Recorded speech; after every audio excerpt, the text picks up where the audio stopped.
Terri, can you tell us what you were doing, what was going on in your life when you first heard about the peace camp?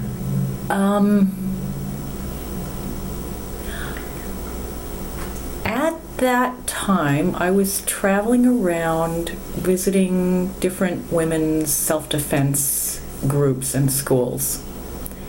And it was summer, and I think I heard about the peace camp at a women's music festival that I was working at, and came to the peace camp through whatever contact that was, and connected with some good women, and also ran out of money and ended up with a foot in the peace camp and a foot in Ithaca for about a year while I worked a very low-wage job saving up money again. So how many people were at the peace camp when you got there?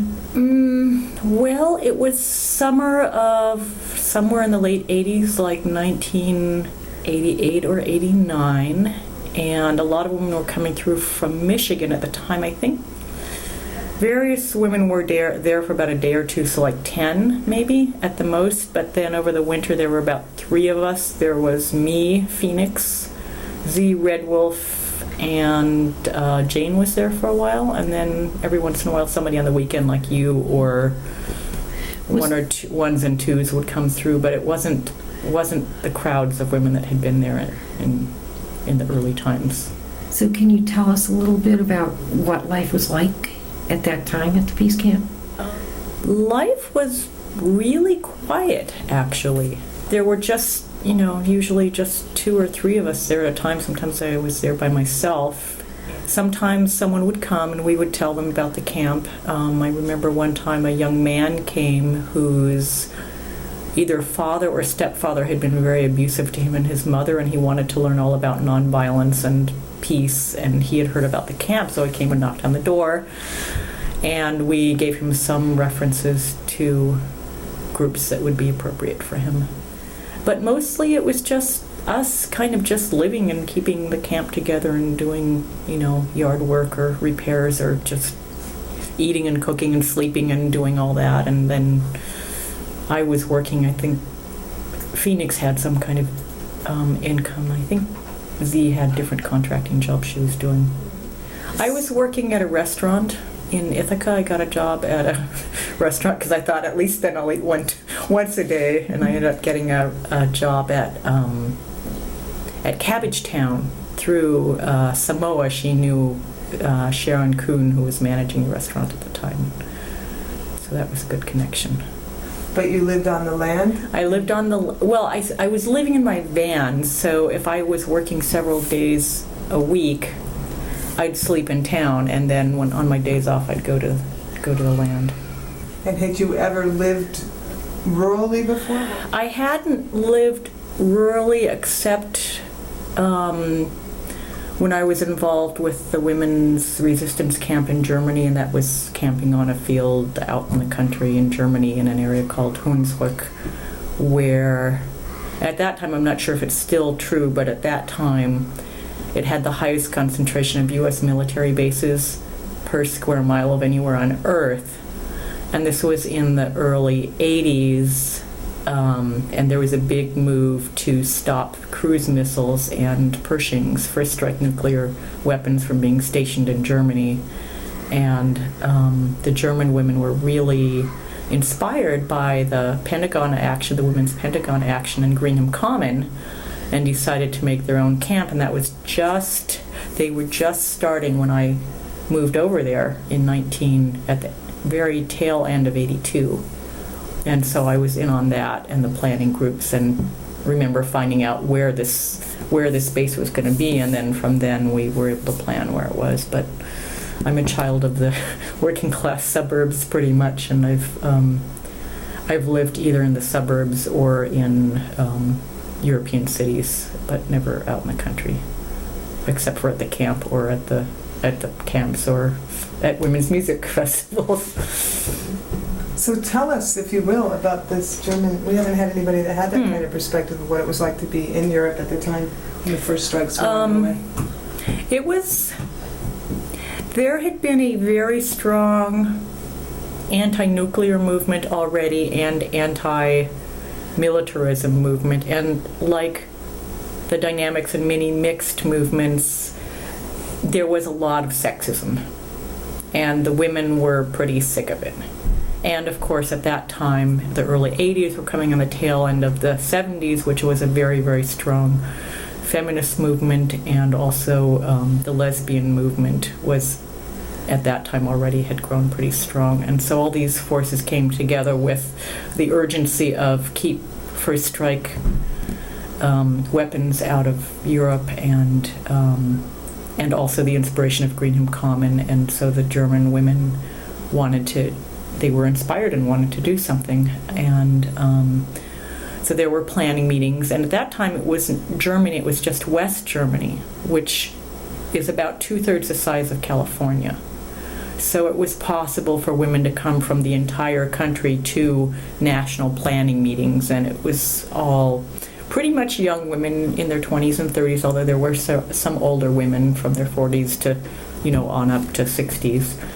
And we just talked about where we were politically, and in the very beginning there was a lot of following of the nonviolent movements and trainings as they already existed. It was very important to be nonviolent. So in the first one or two camps, women came with affinity groups, and each affinity group sent in their political statement, and it got eventually put together in a little handbook.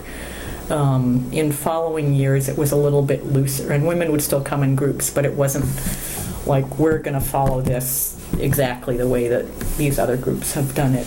And it was very important to be not just against something, but for something, try to find different ways of living together and different ways of dynamics and different ways of dealing with the dynamics of power also amongst us, very similar to what happened on the camp.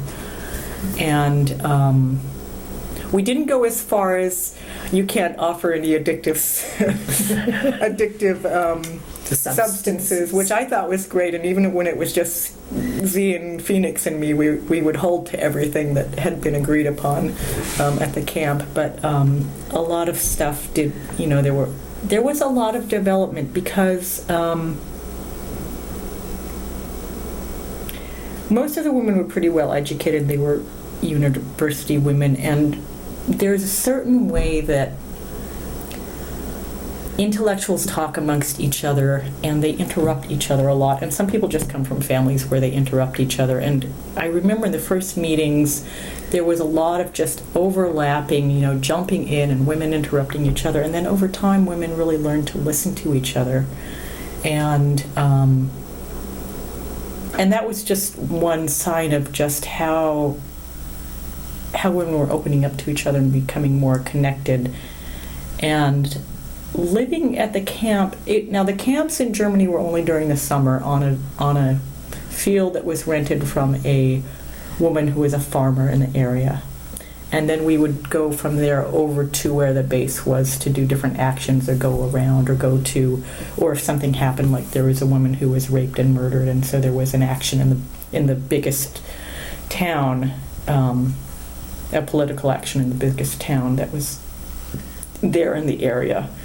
But that was our base. And a woman that was raped and murdered as part of camps, or no, just it was something that happened in Germany during one of the camps, so that we became involved. Did that. And I think in the first year the slogan for the camp was, between the rape of a woman, the rape of a people, and the rape of the earth, there's no essential difference, something like that. It might have been taken from something in English, but kind of drawing those connections. So we all lived together on this one field, and everybody was camping. There was no house. And put up a big tent, and we had different events. There was a great slideshow that was going around Germany at the time that I'd seen in Cologne, that I brought there, about the weapons that the U.S. has and the Soviet Union has, and how we were always saying, well, they have more, but really if you looked at everything in the historical development, we had more. They just weren't land-based. They were on planes and on ships, on submarines. So there were some educational things, and then there were all these different groups going on all the time. There were groups for more spiritual things and groups for actions, different political actions, and secret ones. And the position of the camp was the actions are the actions of the women who participate, not of the camp. But we did have a very strong commitment to nonviolence. And there were all the discussions you can think of, all the intellectual discussions about what's violence and what's not violence, like if you put sugar in the gas tank of a tank, is that violence? And maybe it's not violence if you plant it with flowers, and in the end, nobody got close enough to a tank to do anything to it, but they did, in one of the years, occupy a building crane, one of the big tall cranes, for a day and they shut down construction for a day.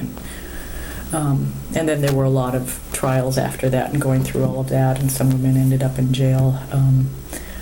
So that was also a whole thing. And what I was going to say before was that we all, in our culture, live a very fragmented life. We live in different houses, we go to different jobs and in different places. And that gets interrupted when women come together on one piece of land for a period of time. It's like we're all together all day long. And we're all connected. And if you want to talk to somebody, you just go over there and talk to her. And through that developed a sense of connection that a lot of women had never experienced before. And women talked about the camp feeling, and a lot of women ended up changing their priorities and changing their lives, what their lives were like after that. And little by little, some women actually moved to that area of the country, to the Hunsrück. And even now today, there are a lot of lesbian feminists and non-lesbian feminists who were camp women, or women who are friends of women who are camp women, who now live in that area. Or they changed what jobs they had, or also, in the cities who they lived with, or how they thought about doing political work, or how they thought about their connection to life, or what their priorities would be. So even past the time of the camp still ended up having a tremendous effect on different women's lives. Were there other women from other countries that came through? Was it predominantly German women? It was predominantly German. There was a handful of Americans, not too many of us, but a few. And there were one or two French women. One year there were, I can't remember any Turkish women coming, or Italian women, which also says a little bit about Germany. Germany has a big population of Turks and Italians who are there as guest workers. They're kind of like the equivalent of Mexicans in the States. And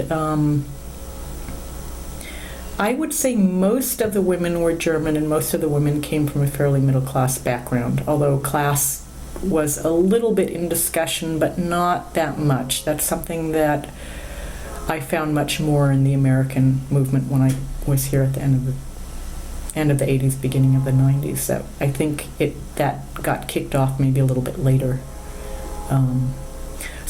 It wasn't really an international camp the way Greenham Common was. It was more German, with a handful of us who came from other places. And what about the length of time that it existed? I got there in December of '82, and there were already some talk about that at, I think, the last half of '82, because my girlfriend came from Cologne. And so she was writing me letters. At that time, we wrote letters and put them in the mail, and you'd get this blue envelope. And so I was able to just jump right in when I got there because she was already involved. And the first camp was in 1983, and then 84, 85, 86, 87. And I think it continued on I'm not sure when the last year was, because I left at the end of '87. And I know it continued on for a few more years. And actually now some of those women are putting on a dynamite women's music festival, an international women's music festival. So women are still coming together in the Hunsrück and experiencing how wonderful it is to come together with women on land and have everybody be together. And during that time at the camp, between 82 and 87, did you have any occasion to hear about a camp in America at Seneca that women were doing peace work there? I must have heard a little bit about it just because I see it in the documentation book. And so I must have heard something about it then, but it's getting longer and longer ago. My memory just sucks, and I was hearing about all kinds of new things at that time that were exciting, but it must have come up in one of the early planning meetings as inspiration. I wanted to get a sense of how you had gotten to be how your politics and feminism had evolved. While I was here, I lived in Palo Alto for a while, and my first girlfriend, Gazina, lived with me there for a while. And we went to an evening where various self-defense groups introduced themselves, and most of them were martial arts camps. And then there was this group of feminist self-defense women, a collective. And I thought, oh, well, what they're doing really seems like... Do you want me to start again since you moved? So we saw this presentation by a group of women from a feminist women's self-defense collective, and I thought, now that seems to be what would really work in real life. Let's go join this group. Let's take a class from them. And before that, I was kind of what you might call proto-feminist, because I kind of railed against the whole female role that was being shoved down our throats right from around the time I could, like 5, It's like, why do girls necessarily have to be weak and stupid and be afraid of spiders? And, and it just got worse and worse as I noticed how many more restrictions there were on us. But I didn't really know that much about feminism, but all these women were feminist, and through them we kind of like started going to events and reading books and that kind of thing. And so that's where my feminist politics started, which would have been in the late 70s and early 80s. And I got very involved with the Women's Self-Defense Collective and helped them make a video about women's self-defense right before I left. And so that was my feminist beginnings. And so I was, when that just kind of led into the next after that. So the politics and so on were just evolving. Yeah, well, it was also, and the times, it was easy to find that then. Mm-hmm. There were a lot of women who were active then. There were groups all over the place, and it was easier to find than for young women now, I think. And a lot of the work that women did then as autonomous groups has now been institutionalized, like rape crisis centers and safe houses and things like that, or women's self-defense schools. Maybe it started out with a little group, but a little bit it's been institutionalized, and a little bit there's been a backlash, and culture moves on, and other things become the focal point of people's attention. But then it was just my good luck and my good fortune that was there at the time that I was coming of age, because it really spoke to me, and I don't know what I would have done as a little girl who really hated sex roles if I had grown up and just hit the void that most generations of women have hit when they come into their 20s or late teens. So I feel very fortunate that all those strong women were there and active at the time that I could join them as a young adult. I'd love for you to talk, too, about some comparison of European women and attitudes and the work that they were doing. Was that different from American women's attitudes? And I don't know whether there was a big difference in attitude between the German women and the American women. And it's a little hard to, it's a little hard to compare because I was there for the height of the German resistance camp. Mm-hmm. And I was there kind of at the waning part of the women's peace camp with a group of like three or four women, and then whoever came through in the summertime. I think I was there for 2 summers. I'm sure there were some cultural differences, but I think for the most part, women were coming from the same place. Really, the only difference that I could see was that discussions of race and class and accessibility for women with disabilities were further along in the States than they were in Germany. And I think they've caught up now, but at those were things that I learned amongst women in the U.S. I just wondered if, European women felt more threatened because the bases maybe were more visible and were more in everybody's backyard. Well, I don't think so, because when nuclear war happens, it's in everybody's backyard, and I think that everybody who is active knows that and felt that passionately, and I can't really say that the German women were any more passionate about keeping nuclear war from happening than American activists or activists down in Comiso in Italy or anywhere else. I think we were all pretty passionate about that, and I wouldn't really think that anybody was more passionate than anybody else. And I wouldn't say that the women in America were less passionate. I mean, it's our country's about to do something horrible. We got to stop it. I mean, so maybe there were different flavors, but I think that the level of passion was the same. Yeah, I guess I was wondering maybe in terms of numbers too, whether like here where there was so much stuff is hidden away in rural areas. Mm-hmm. And you're right, I mean, the activist women who came were passionate. Do you think that the populations themselves were as worried about nuclear war in America as in Germany? Were people more aware? Well, in general, I think people in almost every country besides the U.S. are more aware, just because their media make it possible for them to be more aware. It's an interesting point. Yeah, I mean, our media make it nearly impossible to be an informed citizen.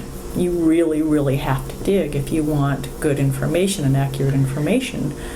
And the news in almost all parts of the world, from what I can tell from listening to alternative media, is way better than what we have here.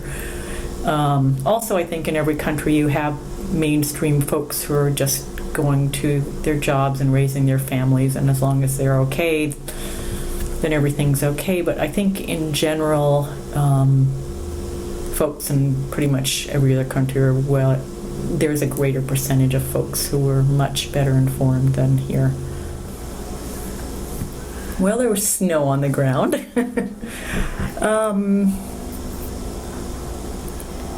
Quiet. It was quiet. It was,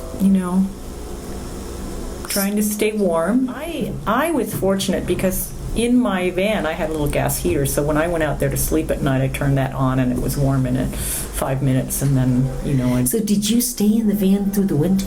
Yeah. I stayed in the van. You never slept in the house? I mean, you didn't? Well, I did sleep in the house when I was taking care of a baby bird.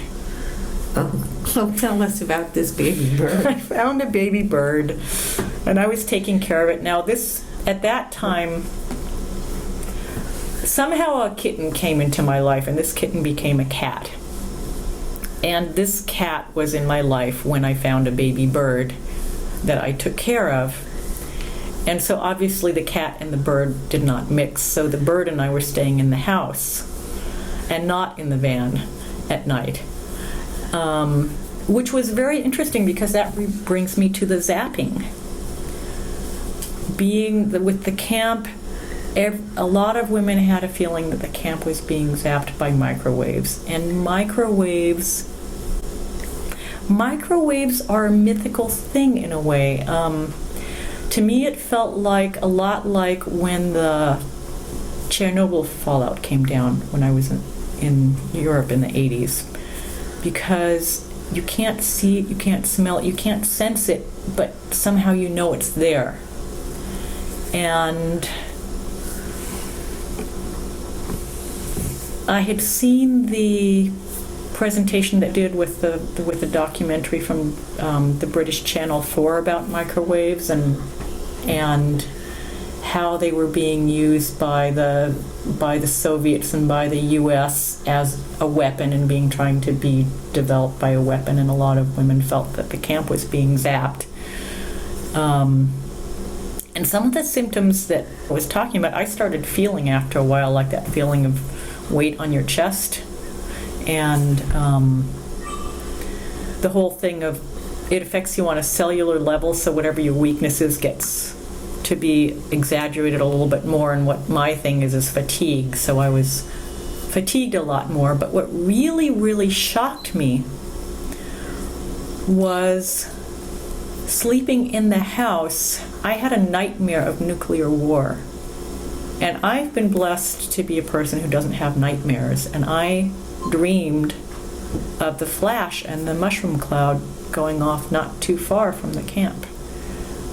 And I don't know whether I was being zapped or not, but it was, to me, it was very interesting to have been sleeping in the van, not in the house, for months and months and months, and not to ever have a nightmare, and then to be sleeping in the house for a week and to have that kind of a nightmare. But anyway, I found a little baby bird, and later on I put it in a little nest thing outside, and unfortunately my kitty did get the bird in the end, and I did a little ceremony for the bird, and then the following morning there were hundreds of birds on the wires right above my van in the morning, as if to say it's okay, she's with us now. And the one difference between the camp in Germany and the camp at Seneca is that Seneca had all that land, and you could really go off into nature in a way that you couldn't in Germany. I mean, if you went off into nature, if you found any three trees standing together, there was bound to be a military base underneath them. Oh, really? And I really loved the parts of the land where wasn't there a labyrinth, and there was a place for a sweat lodge and some other little places where you could go and be spiritual and be in touch with nature. And I will always have a deep, deep regret that we lost the land. That will never, ever go away as a place where we could potentially come together and and create something. It was wonderful while we had it, and it will always be one of my regrets that we don't have it anymore. Because though we're all connected spiritually, it is also important in real time and space to have a place to come together too, because that's where new things can happen in a way that they don't if we can't come together. And it was just wonderful while we had it to be able to come together there. Did you return to the land after those 2 summers and winters that you were there in the late 80s? No, I came back out west. I had actually come over from Germany on a mission. I was going to be one of those women who moved out to the country in Hunsrück and joined the collective there, and make a bit of a change in my life. I had been living in the city. I had been teaching women self-defense as a living, as a just barely scraping by living, but a living, which ain't bad if you're working illegally, flying under the radar. And I began to feel like it wasn't quite enough. And a lot of my friends had moved out of Cologne, and I wasn't really meeting any new women. And partially it was because it took me a while to figure it out, but because I was working at times when you usually meet new women. I was working in the evenings and on the weekend. And so I thought, I had been watching as women moved to the Hunsrück over the years. At first it was 5 women, and it was, even in the beginning, it was kind of something that I found interesting, but I thought, be way out in the country with only 5 women stewing in your own juices. Not ready to do that. And then it was a few more, and then it was a few more, and then it was something like around 20 or 30. And right at the time when I was feeling kind of isolated in Cologne and kind of stuck in a rut in what I was doing, a friend of mine told me about having gone to the women's self-defense camps here and then later on traveling around and visiting different women's martial arts schools. And at that time, the camp had happened for a number of years, and I actually knew the women who were there now. And so I came up with the plan, and I talked to them about it, to move to Hunsrück and to continue teaching self-defense, but I wanted to come over here and learn more specialized areas, like for the groups that really need it, like for older women. I had actually taught some classes for older women and they had gone well, but how to teach kids, how to teach incest survivors, how to teach women with disabilities, and it was too important to me to just wing it.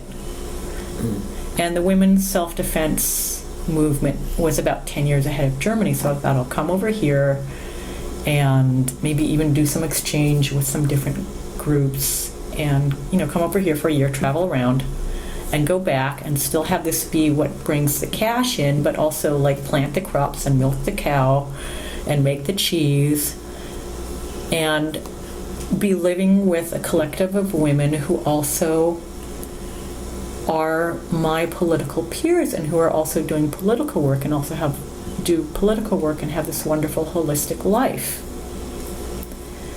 And when I came over here, it just never quite came together. Either there were no classes when I came through, or I ran out of money and I got stuck somewhere and had to work for months and months, or I just wasn't as interesting as that, the foreigner, the German woman who came through, but I was just an American living in a van, I felt like the poor stepchild begging at the back door.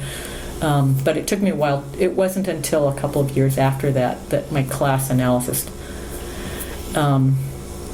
allowed me to realize that there were also class dynamics going on that I wasn't really consciously aware of at the time, but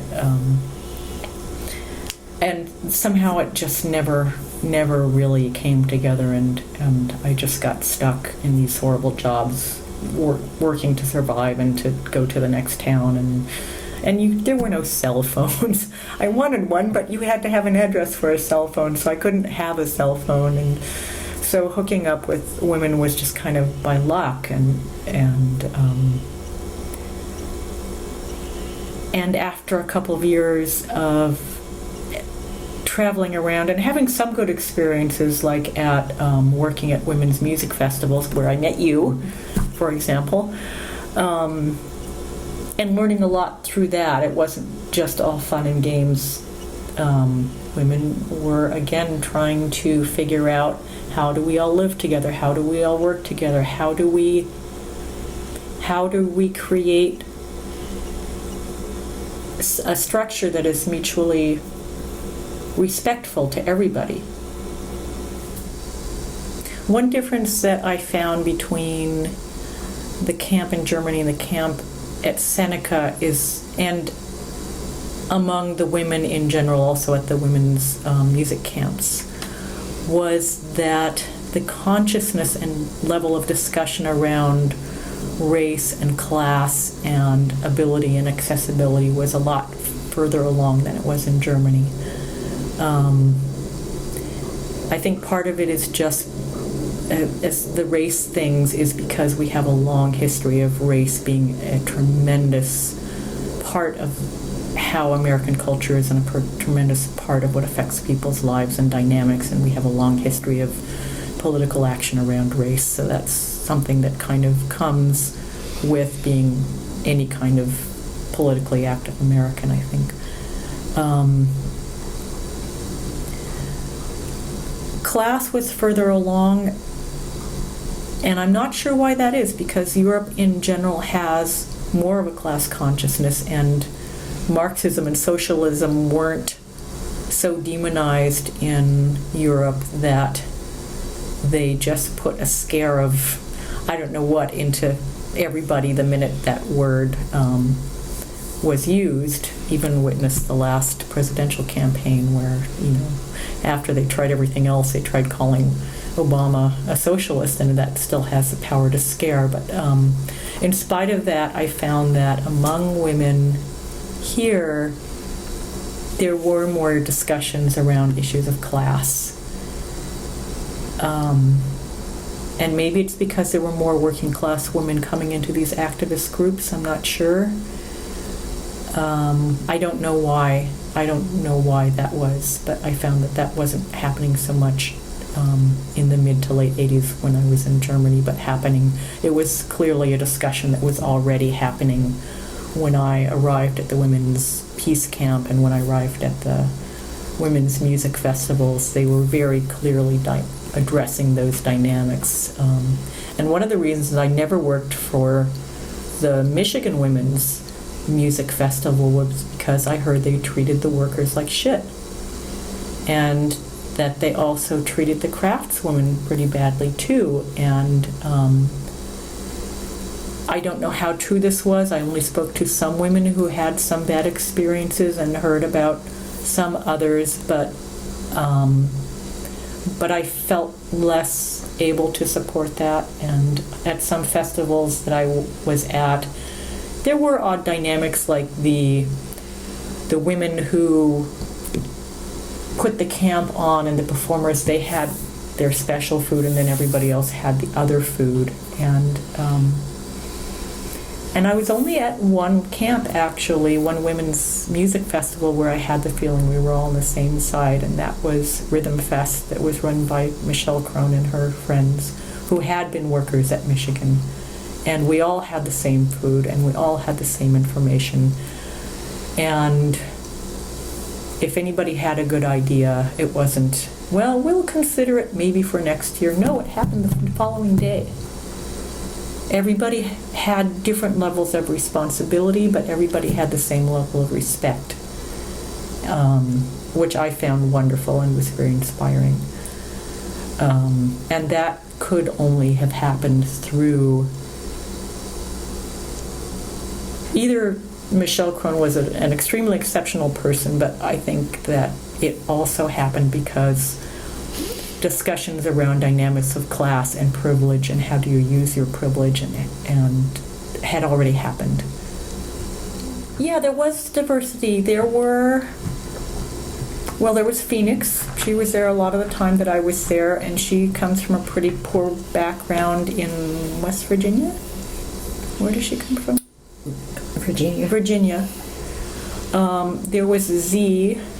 Phoenix is white, actually part Native, and Z was white, I think maybe middle class. She seemed pretty well educated, but was living kind of an artist bohemian lifestyle at the time.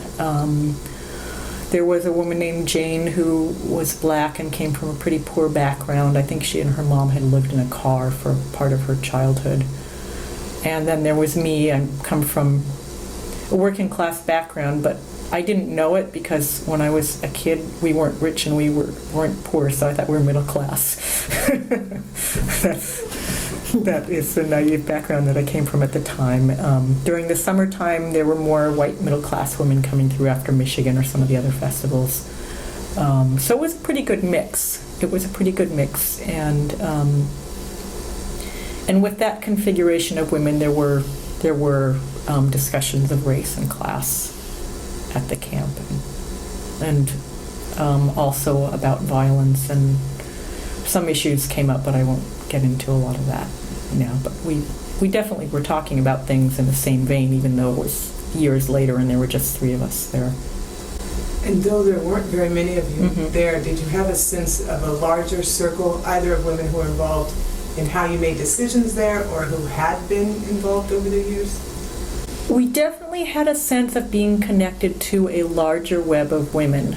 I mean, because it was all around us, the house, the pictures, the agreements, the history, and sometimes women who were part of that web would come on the weekend, or they would phone, or send us letters or that kind of thing.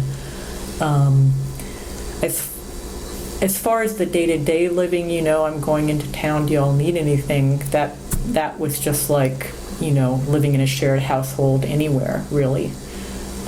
So it was kind of half and half, but partially we're all just living here together, and partially very much being aware of where we were, being at the Women's Peace Camp and being part of this place that had a very definite history, and being part of this place and part of this connected web of women that was still ongoing. And what about the base? Did you have any time that you spent at the fence or the main gate, or any interactions with soldiers or such? Very little at that time. We were just kind of barely managing to be able to do repairs and that kind of thing. And I was also very exhausted because I had been on the road for quite a while. And being poor is exhausted. I was working a job that was the lowest wages I had ever made in my life, including a job I had as a teenager. And if you have no money, then everything that must happen in your life takes your time, because you can't pay for anybody else to do it for you. This includes repairing a vehicle, with a manual that refers to terms that you've never heard before and never explains itself. I mean, days and days to do something that, if I had had $100, I would have taken it into town and, they would have fixed it. So I didn't really have a lot of energy for that, and everybody was kind of in the same boat at the time. We were all struggling just for day-to-day survival, and so there wasn't that cushion of extra time and money that you kind of need unless you're at the point where you have nothing left to lose, and then you must take action right now. But we were kind of between those 2 points and kind of just barely struggling to survive at the time. So we would, I think we might have put up a few banners from time to time for people who were driving by, and we definitely interacted with everybody who came to the camp, but we didn't plan political actions at that time, during the time that I was there.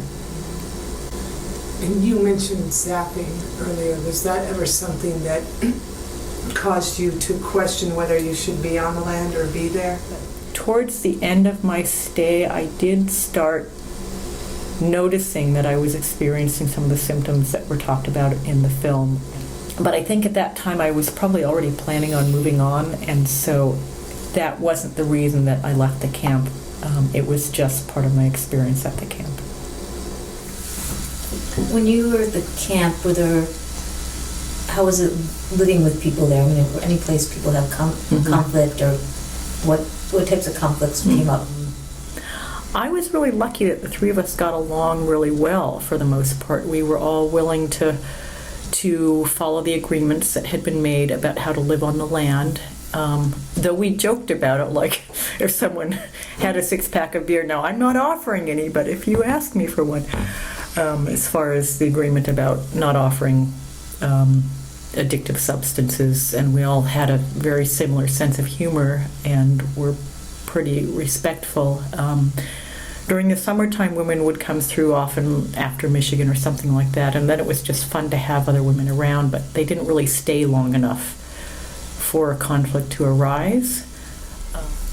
The one conflict that I do recall coming up during the time that I was there, also with someone who was there longer term, was a woman who had a really tough time surviving pretty much all her life.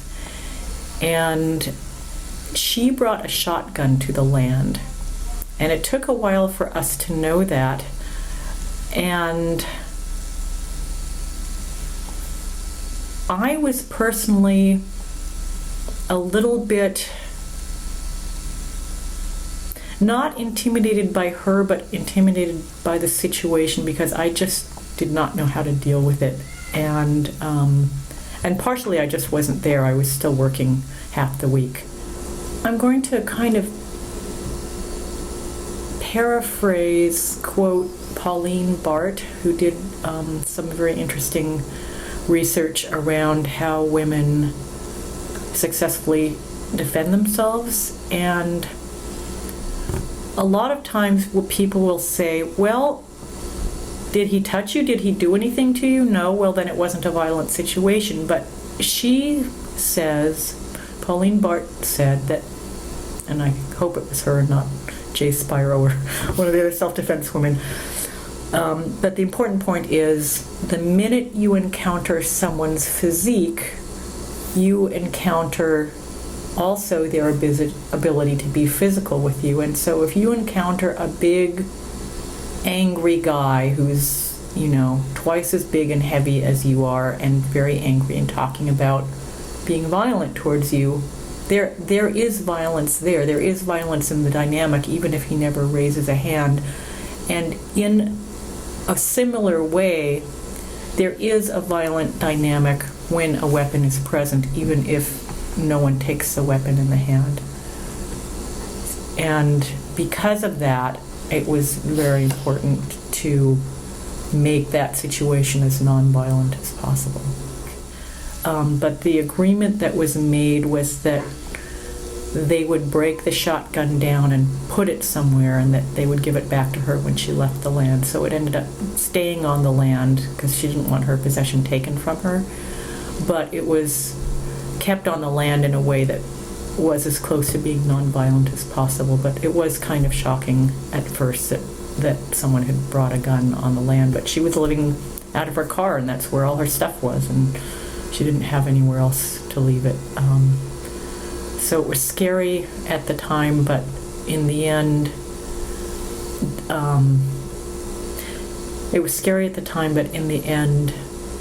a long, respectful conversation happened. And I'm sure not only respectful, I kind of have a feeling that some passions were high there for a while, but in the end, a respectful solution was found, and it ended up okay.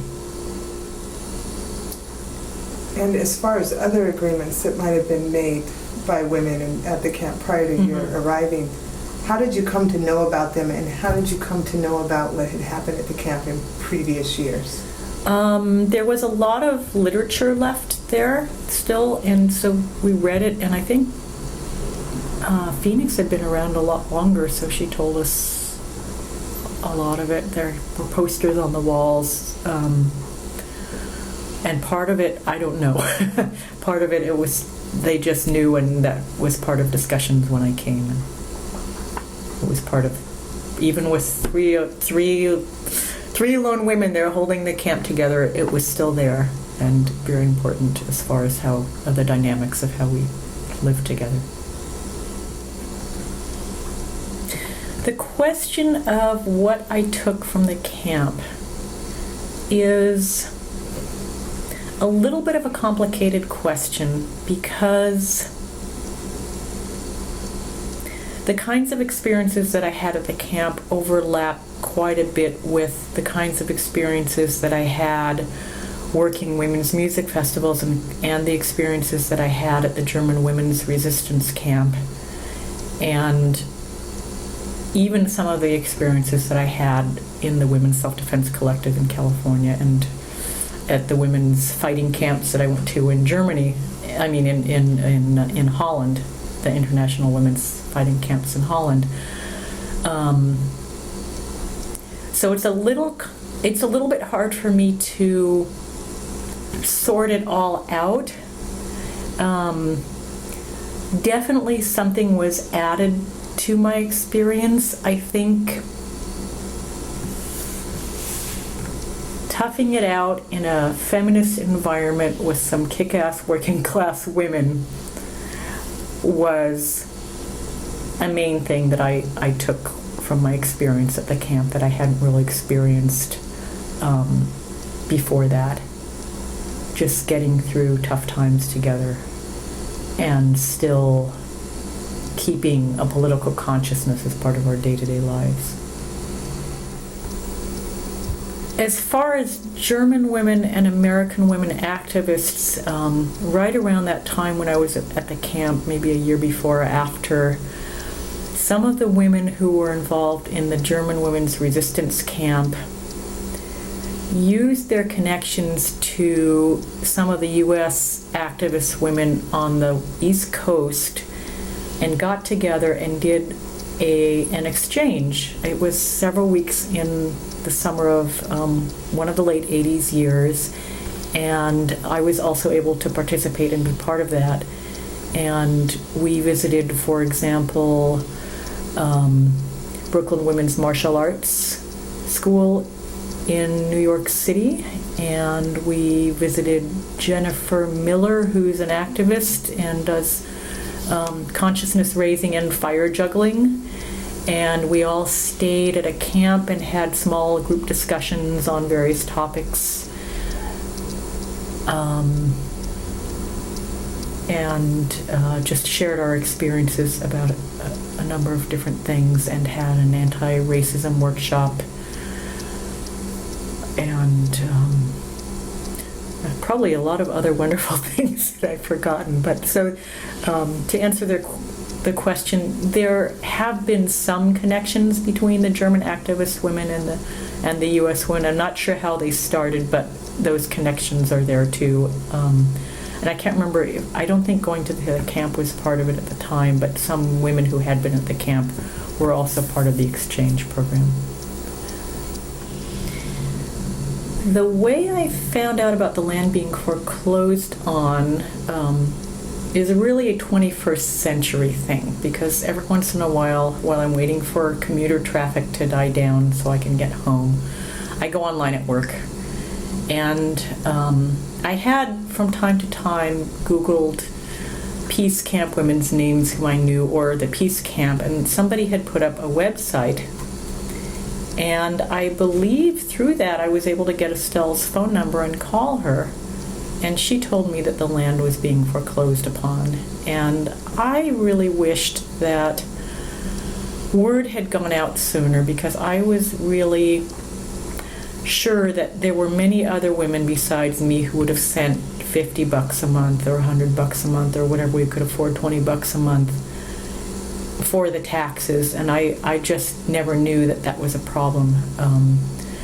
And so it was, for me, it was really a heart-wrenching time to know from afar that was going on and not really be able to do much about it, and just not to have the time and energy in the way that I might have in years past to be able to jump in and roll up my sleeves and really become part of the effort to keep that from happening. I think I did send money at one point, but I wasn't able to find the time to do more.